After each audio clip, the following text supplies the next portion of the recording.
This is gonna be on all the YouTubes for the Bowl of the Forever. Of drama surrounding this Victor Wembanyama Black 1 of 1 card that was graded a PSA 10. We heard from Dan, the card man. Today we're getting into the Wemby drama from all angles. We're taking a look at forgotten sets, and we're going to go over how to comp 1 of 1s or other cards, low serial number, that just don't have many sales. It's hard to know where to start. And at number 1 this week is PrezVXK over on Instagram, but his real name is Cavell, and he bought a hobby box of Prism basketball from his local LCS, NorCal Sports Cards in Folsom, California, and you will never believe what they pulled. Here is the reaction shortly after. The card. It's going to take a lot more than a little ticket to get out of here. I'm shaking. I can't even pick it up. Oh my god. This can leave you all bent out of shape. This is gonna be on all the YouTubes for the Bowl of the Forever.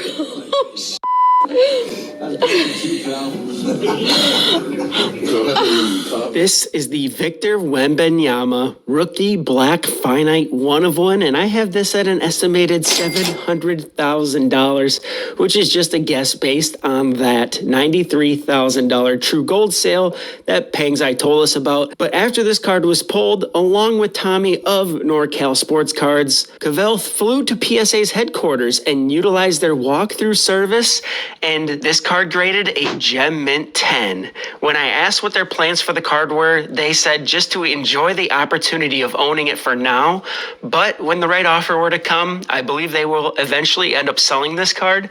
When I asked what their offer might look like, they didn't really have a figure in mind yet. But congratulations to Cavell on pulling the biggest Prism card ever produced, and thank you to his fiance Jess on capturing and submitting this video for the show. And this is something you need to understand. Your Michael Jordan rookie card. Lots of drama surrounding this Victor Wembanyama Black 1 of 1 card that was graded a PSA 10. We heard from Dan, the card man, 2 days ago talking about how this card is off center. I spoke about the card on the True Sports Card radio program. I compared it to the Steven Strasburg card that was graded off center and graded a BGS 9.5 back when Strasburg was the hottest thing in the hobby. In their video revealing the Wembanyama card and the grade of the card, NorCal Sports Cards did shout out Kurt's Card Care at the PSA office. Hey, real quick though, I want to give a huge shout out to Kurt's Card Care. Kurt, if you're watching this, your product is phenomenal. On top of that, AIH Sports reported that NorCal Sports originally shouted out Kurt's Card Care in their Instagram post about the card, but later deleted it. Yeah. Okay, for those of you that don't know, Kurt's Card Care is a set of products and tutorials by a guy presumably named Kurt, who teaches you how to prep, clean, and restore sports cards. It's not known what or if any of Kurt's products were used on the 1 of 1 Wembanyama card. For me, I think PSA, BGS, CSG should come out with a clear statement with what they do and don't accept in regards to cards that have gone through the Kurt's Card Care treatment. Maybe it's okay to rub some wax on your cards, but it's not okay to trim them. Whatever the rules are, just tell us. The grading companies haven't been clear on what's acceptable and what is not, and it leads to a lot of questions in a hobby that's already confusing enough. Boba Shat. 1 year ago, PSA CEO Nat Turner said anything being added to the card, I guess like Kurt's Card Care polish, is against PSA rules. Turner said that wiping a card is fine with a towel, but you can't add anything like a wax. Wax off. The person messaging Nat asked if he could share the comment with the card community, and Nat said, just wait for us to make a statement, please. I was falsely accused by some others. So we will see what happens on this one. The first grading company to come out with a clear statement on this one way or the other, will certainly earn my respect. Can you rub Kurt's Card Care juice on your cards or not and send them in to be graded? I hope it's something they can figure out soon. I was one that predicted the market was going to boom. Victor Wembanyama is the player of the week. He's just putting up amazing stat lines. Victor Wembanyama just had 27 points, 14 rebounds, 5 assists, and 10 blocks in only 28 minutes, making him the 5th player in NBA history to do so and only 5 assists shy of a quadruple-double. The last player to get a quadruple-double was former Spurs #1 pick David Robinson. Will Wemby get a quad dub in his career? Donruss Victor Wembanyama rookie card just sold for $5. It's the cheapest one I found. Here's his Hoops rookie card selling for $10. The list goes up and up here. All sales on March 18th. His Monopoly Purple Wade selling for $75. Also all raw.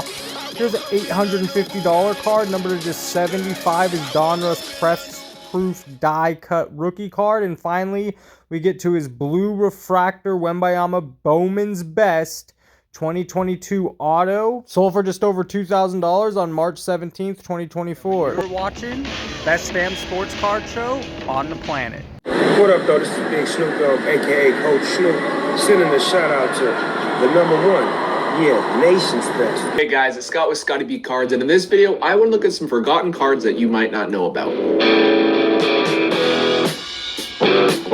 There are a lot of cards out there that we would love to collect and love to have on our PC if we just knew about them. And so I've been doing these video series. We're looking at cards that may be forgotten, unique, rare, or just under the radar in general. Not saying they're great investment cards necessarily. They could be, but overall just cards for a collector that'd be great for your collection. So let's dive into this. The very first one, this one could be an investment type card. This is the 2003 Topps Black.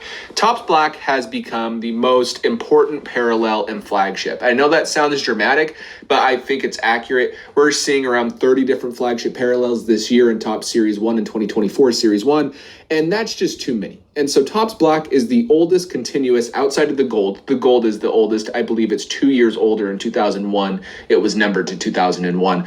But Black was introduced in 2003.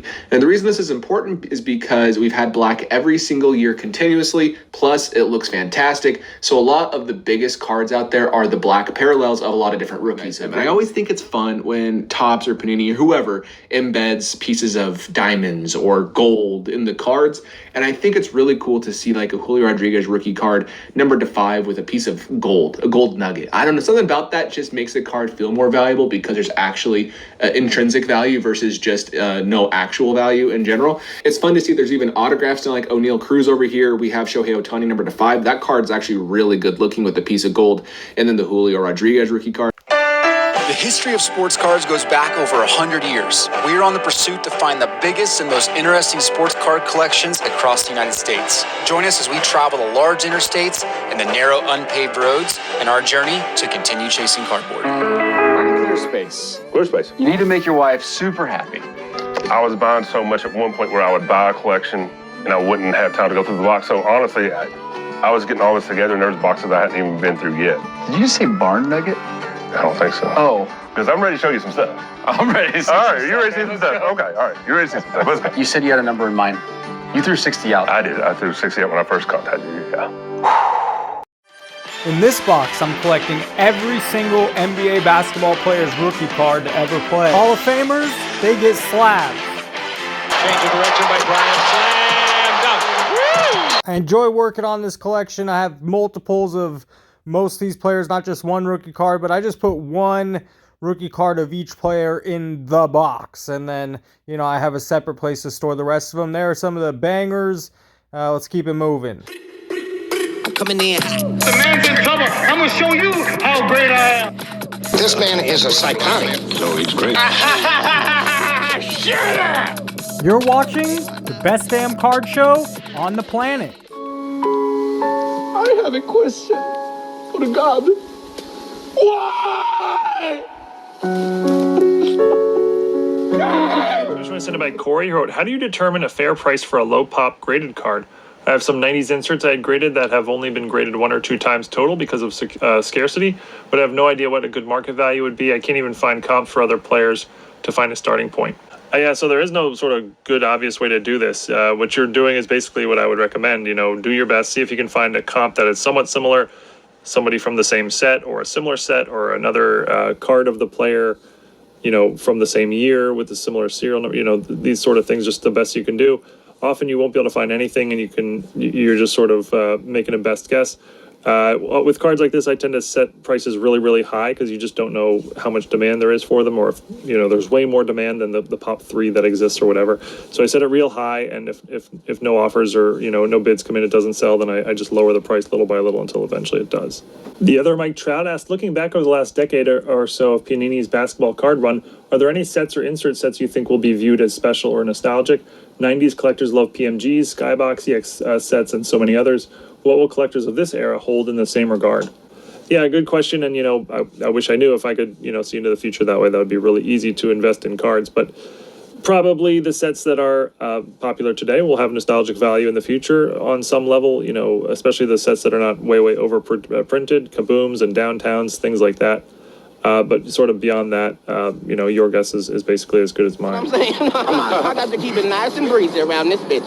Anyway, I need to take care of y'all. I appreciate what y'all did for a player. You know what I mean? I can't be everywhere at all times. We'll end every video with new or upcoming product releases. And if you enjoyed this video, please hit the like button so I know to make more like this video. And please subscribe so you never miss. Hit the bell so you know when a new video is released. And comment below, what do you think about Kurt's Card Care, or whatever his name is, or rubbing a card down with some lotion or formula, and I don't know, it's all crazy to me. What do you think? Comment below, and thanks for watching. I'm on a cruise, You're going on a cruise? Where you going? Yeah, I'm taking her on the cruise. Where are you going to go?